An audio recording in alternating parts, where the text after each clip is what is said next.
Okay, so here in this video, basically what we're going to be looking at is your number patterns workout handouts, right? So again, with the handouts, I'd always try to obviously give you a better explanation or insight into what you need to be able to do, right?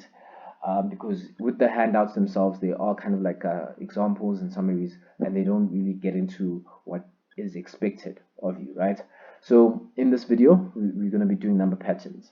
So you can also take your handout and maybe look through it as well. But for now, let's just watch the video, and then at the end, you can go back to the handout and look through it. So the first term, right? Now there are terms, very important terms that I think is quite important for you to be able to state them. Just know what it means, right? When we talk about a pattern, when we talk about the number patterns, when we say there is consecutive terms, and then when we say there's rules, there's terms, there's constant difference, there's constant ratio, and also geometric patterns, right? So when we talk about a pattern, it may be, it's a pattern. A pattern may be either something that is to serve as a model to be copied, or more usually as a set of objects or elements arranged in an order according to a rule, right? Now, a pattern, basically, what you could say is that it's something obviously that um, has a regular um, um, flow of things that you see, like a regular flow, like you can predict what the next thing is, right? So in that case, then it has a rule. Obviously, anything that has a regular type of flow has some type of rule. And when I say rule, I mean a formula, a procedure in which, or algorithm at which we multiply things, right? And add it. Do we first multiply it or add it, or we add it first or multiply it, and so on, right? That's the algorithm, right? So then when they talk about the number patterns, then they say it is a list of numbers formed according to a mathematical rule. It can also be represented. It could also be called a number sequence, right? So that's another word for it, a number sequence. Okay. And then we have a consecutive terms. So consecutive terms that follow each other according to the rule, right? A consecutive term is literally two terms that are next to each other, right? Consecutive terms. And then we have the rule, which is just the explanation of how the pattern is arranged. And so that is the rule, or the it's basically the formula or algorithm that we basically apply onto the terms to get the pattern, right? And then we have the term, and the term is a number or the combination of a number, right? Or a variable in a numeric pattern and or mathematical expression. Now, I'm going to try and explain the term, the word term, what it means, what they mean by term, and the difference between a term and what we actually get, so that you understand it and you're able to identify what are they asking for in particular cases, because they could ask you, can you give us the term? But the term is not actually the same as the value inside the pattern. Okay, and then a constant difference, and then this is every time when we can add or subtract the same number to the previous term, right? And this results in the next term. This pattern has a constant difference, right? And then we also have a constant ratio, and then a constant ratio is every time we can multiply or divide by the same number to alter a previous term to result in the next term. This pattern has a constant ratio. And then we have a geometric patterns, and geometric patterns, these are patterns that are represented by diagrams, right? And each diagram is altered to the next by applying a constant rule, right? So by applying a constant rule. Now, in this case, I have two examples. I have the first example, which is about a numeric pattern and a geometric pattern. Now, with the numeric pattern, which is the first one here, if we have maybe a pattern that says it's -8, it's -12, -16, -20, and it just keeps going, right, into to whatever number to infinity, then they actually, how you do approach this, the first thing you must do is to actually get what we call the constant difference. So the first thing you must try and get is the constant difference. And how do you get the constant difference? Now, what you do is you take the number that is ahead and you subtract it by the number that's behind it. So as you can see, we said it's 12 minus 8, right? And remember, this is minus 8, so we put it in a bracket and we say it is minus 8, right?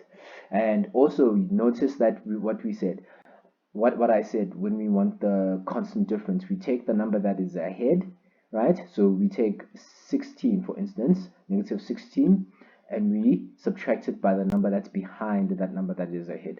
So that is ahead. So it's negative 16 minus 12, and that would be minus 4.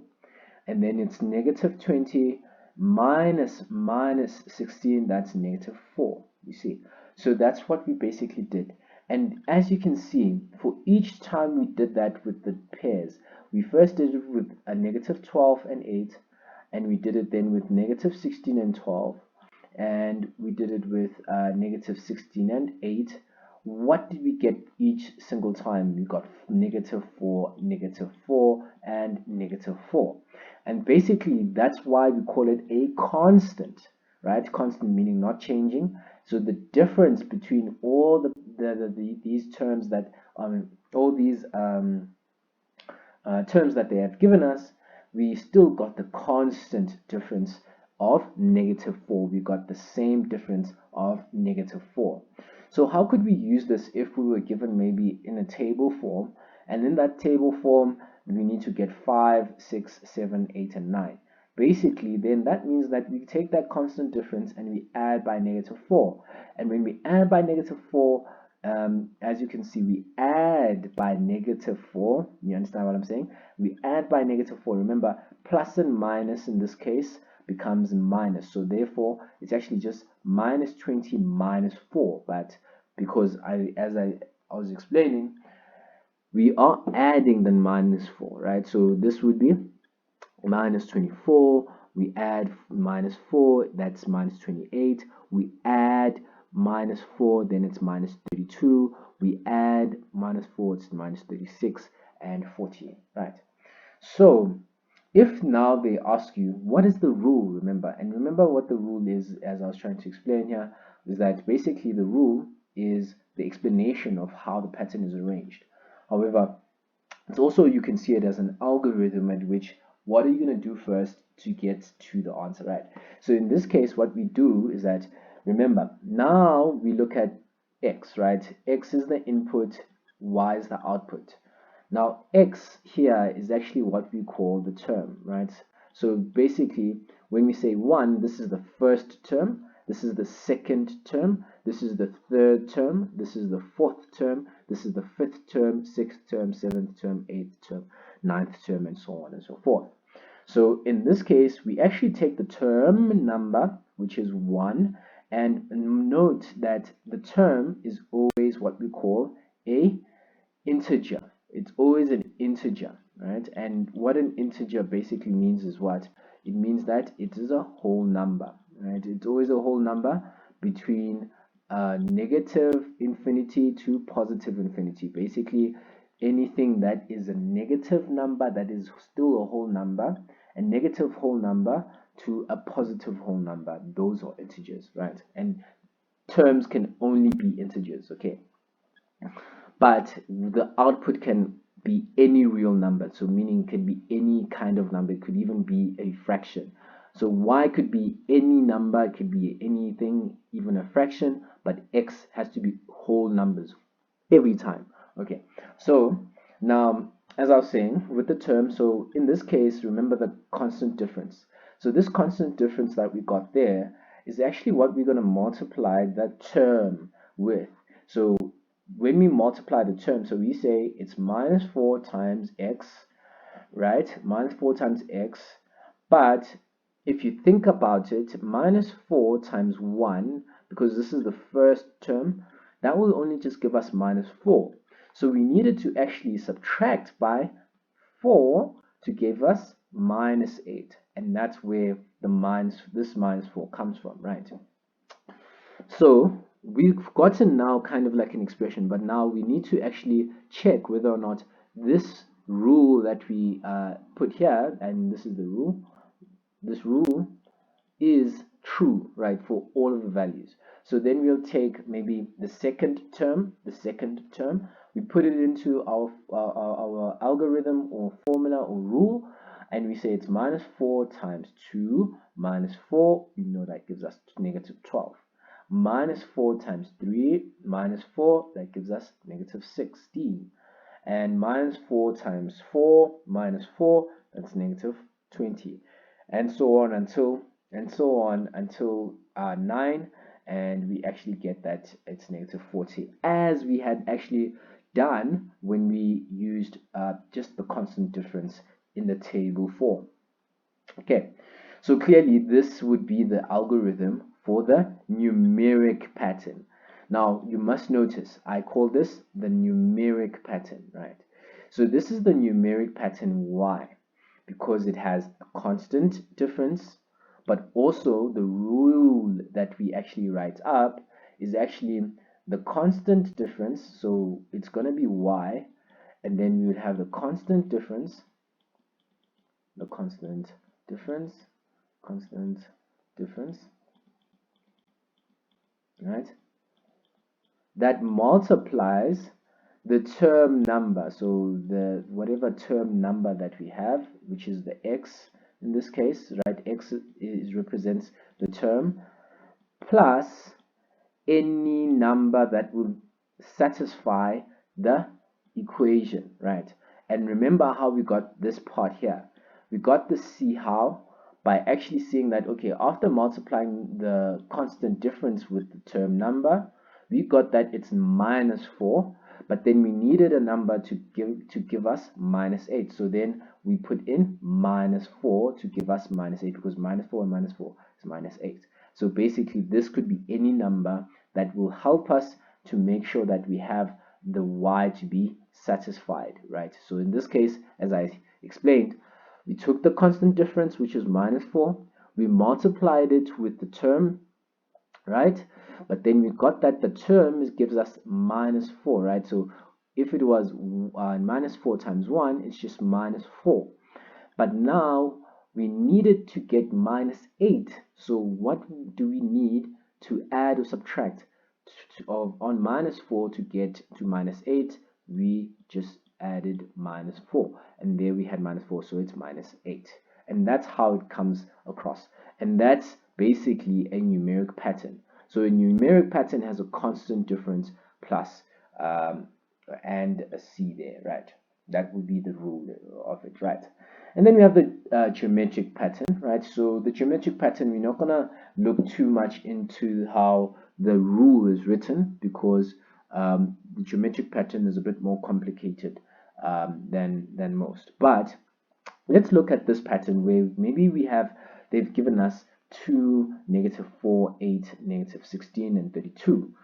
Now, if they've given us this, and then we maybe want to check and say, maybe you don't know if it is a numeric or geometric pattern, and you try and check if you have a constant difference, and you actually find that the constant difference in this case, minus 4 minus 2 is minus 6, 8 minus 4, that actually is just 8 plus 4, so it's 12, and so on and so forth, right?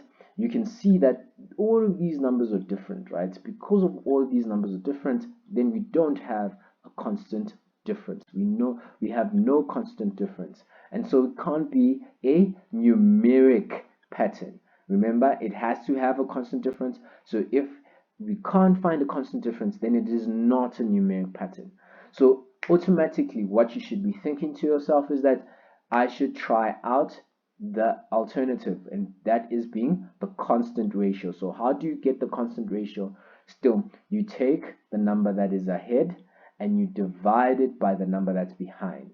So you take the number that is ahead and you divide it by the number that's behind. So in this case, then it's minus 4 divided by 2, that's minus 2.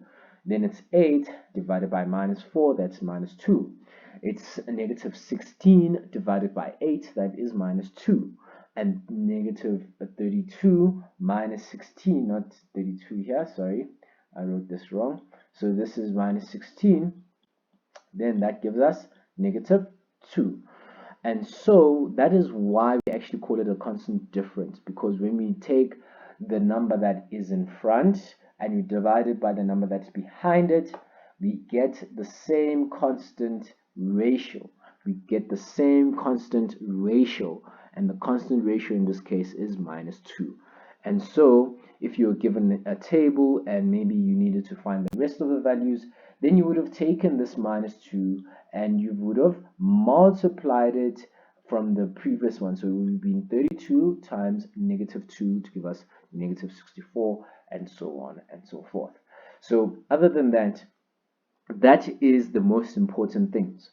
But just for enrichment, I can show you how we would have gotten the formula for this particular geometric pattern. So this would be the formula for the geometric pattern. But again, don't worry too much about this half. Don't worry at all about this half. This will not be part of what you should be examined on, right? But other than that, I really thank you for watching this video, and I will see you soon.